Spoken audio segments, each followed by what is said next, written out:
हमेशा कहा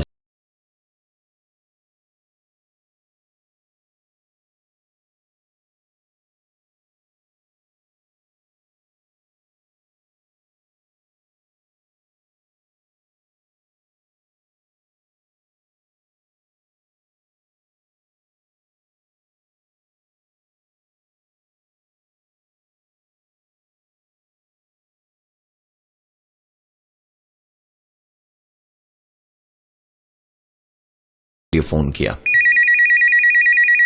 पल्लवी ने कहा कि एक चाय दे जाना। उधर से आवाज आई, जी मैम। और उसके बाद पल्लवी अपने काम में लग गई। थोड़ी देर बाद दरवाजे की आवाज आई।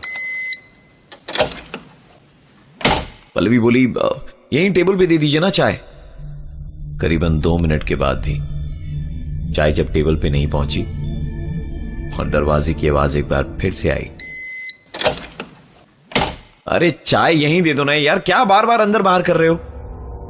पल्लवी ने पलट कर देखा तो वहां कोई भी नहीं था।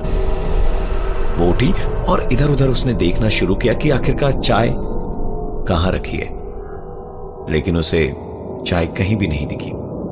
पल्लवी दूसरे केबिन में घुसी, वहां भी कोई नहीं था। लेकिन जैसे ही केबिन के दूसरे कॉर्नर में गई तो एसी डक्ट से बहुत ही ठंडी हवा आ रही थी। पल्लवी वहां से निकली और अपने डेस्क पे जा बैठी कि तभी फिर से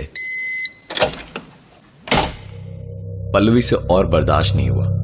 वो झल्ला के बाहर रिसेप्शन पे पहुंची और चिल्लाते हुए कहने लगी, अरे यार क्या लगा रखा है, कब से कह रही हूं कि चाय टेबल पे दे दो, अंदर बाहर अंदर बाहर अंदर बाहर किए जा रहे हो। पल्लवी की बातें सुनकर सिक्योरिटी बोला, मैडम अगली बार आप इंटरकॉम पे फोन कर लीजिएगा, अंदर से सीधी आपकी आवाज बाहर नहीं आती है। पल्लवी ने गुस्से से कहा, मुझे क्या बेवकूफ समझ रखा है, अभी 15 मिनट पहले इंटरकॉम पे ही तो बोला था। यह सुनकर सिक्योरिटी ने कहा, पर मैडम मैं तो आधे घंटे पहले खाना खाने गया था, अभी बस 2 मिनट पहले ही आया हूं। इन दोनों के बीच ये बातचीत चल ही रही थी कि तभी हाउसकीपिंग वाला चंद्रशेखर वहां आया और सिक्योरिटी को अपनी आंखों से इशारा करते हुए पल्लवी से कहा, मैडम इनको टेबल छोड़ना अलाउड नहीं है सिवाय खाना खाने जाने के लिए। आज आपका तीसरा दिन है और आप इतनी देर तक रुकी हैं, आप थक गई हैं, बेहतर होगा कि आप घर चली जाएं, क्योंकि यहां रात के बाद शहर के रास्ते सेफ नहीं है। पल्लवी उनकी आंखों के इशारे देख के समझ गई थी, नई जगह नए लोगों के बीच सही बात मान लेनी चाहिए, और वो अपने घर के लिए निकल पड़ी। लिफ्ट जैसे ही ग्राउंड फ्लोर पे पहुंची तो आवाज आई, 6th floor। उसने सोचा कि लिफ्ट में खराबियां तो कॉमन बात है आजकल, और अपने घर की ओर चली गई। अगले 10-15 दिनों तक उसके साथ उस ऑफिस में और कोई भी प्रॉब्लम नहीं हुई। 15 दिन के बाद इंडिया पाकिस्तान का मैच था और ऑफिस के लोग अपने घर जा चुके थे। पल्लवी अपने फ्लोर पर बिल्कुल अकेली थी। पल्लवी अपने डेस्क पे काम कर ही रही थी कि एक आवाज आई। जब उसने उस आवाज का पीछा किया तो पता चला कि यह आवाज लेडीज टॉयलेट से आ रही है। उसने लेडीज टॉयलेट का जैसे ही दरवाजा खोला तो खिड़की खुली थी। शायद बाहर से जो हवा आ रही है उस कारण दरवाजा इस तरह की आवाज कर रहा था। उसने उस शीशे को बंद किया और बंद करके जैसे ही लेडीज टॉयलेट से वो बाहर निकली कि तभी पल्लवी डरे डरे सहमे हुए कदमों के साथ बाथरूम की तरफ गई, लेकिन वहां कोई भी नहीं था। पल्लवी दौड़ती हुई रिसेप्शन में गई और सिक्योरिटी से कहा, एक बार अंदर चल के चेक कीजिए कोई है। सिक्योरिटी ने कहा कि मैं ये टेबल छोड़ नहीं सकता, मैं चंद्रशेखर को अंदर भेजता हूं, आप चिंता मत कीजिए। चंद्रशेखर थोड़ी ही देर में अंदर आता है और कहता है, अरे मैडम टेंशन मत लीजिए, हम आ गए हैं, किसी भी चीज से अब आपको डरने की जरूरत नहीं है, हम यहीं टहल रहे हैं, आप अपना काम आराम से कीजिए। पल्लवी की सांस में सांस आई और उसने दोबारा काम करना शुरू किया। थोड़ी देर बाद उसे वहां किसी के खुसफुसाकर बातें करने की आवाज आई।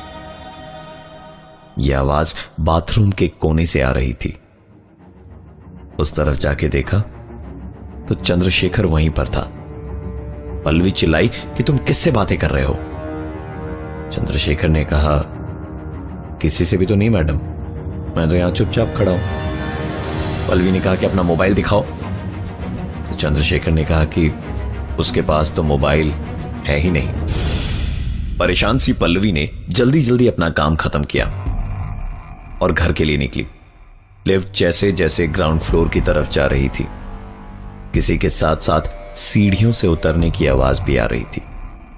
लेकिन जब वो ग्राउंड फ्लोर पे पहुंची तो ना तो कोई पैरों की आवाज थी और ना ही वहां से कोई दिखाई दिया। सिर्फ एक आवाज आई, 6th floor. पल्लवी घर पहुंच के खाना खा ही रही थी कि उसका फोन बजा। फोन उसकी मां का था। उन्होंने बताया कि पल्लवी के पिताजी का इमरजेंसी ऑपरेशन होना है और उसके लिए तुरंत ही 2 लाख रुपए चाहिए। पल्लवी ने तुरंत लैपटॉप निकाल के डोंगल लगाया, लेकिन इंटरनेट कनेक्ट होने का नाम ही नहीं ले रहा था। थक हार कर उसने गाड़ी निकाली और ऑफिस की तरफ निकली। ऑफिस पहुंच के उसने देखा कि रिसेप्शन पे कोई नहीं था। उसने सिक्योरिटी को आवाज लगाई तो वो भागा भागा ऊपर के फ्लोर से नीचे आया। पल्लवी बुरी तरह चीखने लगी और कहा, अगर तुम्हें जाना अलाउड नहीं है तो अब कैसे चले गए? सिक्योरिटी घबरा के बोला, मैडम मैं तो खाना खाने गया था, आप अंदर जाइए, मैं चंद्रशेखर को भेजता हूं। पल्लवी अंदर गई और इंटरनेट पे पैसे ट्रांसफर कर ही रही थी कि अचानक एक आवाज आई। यह आवाज बाथरूम के अंदर से आ रही थी। दबे कदमों के साथ पल्लवी जब बाथरूम के पास गई और दरवाजा खोला तो देखा वहां चंद्रशेखर खड़ा था। यह देख पल्लवी की सांसों में सांस आई। उसने चंद्रशेखर को चाय लाने के लिए बोला और दोबारा अपने काम में लग गई कि ठीक तभी यह आवाज प्रिंटर के पास से आ रही थी। पल्लवी जब प्रिंटर के पास गई तो उसने देखा प्रिंटर से ब्लैंक प्रिंट्स निकल रहे थे। चंद्रशेखर के अंदर घुसते ही प्रिंटर अचानक बीच में रुक गया। चंद्रशेखर ने चाय रखी और जैसे ही उसने दरवाजे से बाहर कदम रखा, प्रिंटर में अटका हुआ कागज पूरी तरह से बाहर निकल गया। यह सारी घटना पल्लवी की आंखों के सामने हुई थी। उसने तुरंत रिसेप्शन में जाकर चंद्रशेखर से कहा कि वो उसके साथ अंदर आकर बैठे। चंद्रशेखर उस फ्लोर में आया और टहलने लगा। ठीक थोड़ी देर बाद फिर से खुसुर फुसुर की आवाजें आने लगी। पल्लवी के पैसे अब तक ट्रांसफर भी हो चुके थे। वो सीधा चंद्रशेखर के पास गई और उस पर चीख पड़ी, किससे बातें करते रहते हो? पागल वागल हो क्या? चंद्रशेखर ने इस बार कुछ भी नहीं कहा। सर झुका के उसने पूरी बात सुनी और सिर्फ एक ही बात कही, मैडम रात हो गई है, रास्ते यहां सेफ नहीं है, आप घर चले जाइए। पल्लवी ने अगले ही दिन एडमिन डिपार्टमेंट से सीसीटीवी फुटेज मंगवाई, जिसे देखने पर सारी सच्चाई उसके सामने थी।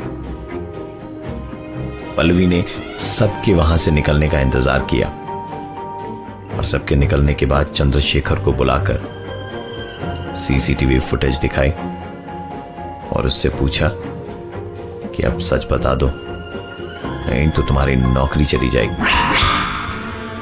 चंद्रशेखर मुस्कुराया और बोला कि मैडम मैं यहां 20 साल से नौकरी कर रहा हूं और बड़े मालिक के साथ उसके भी 10 साल पहले से।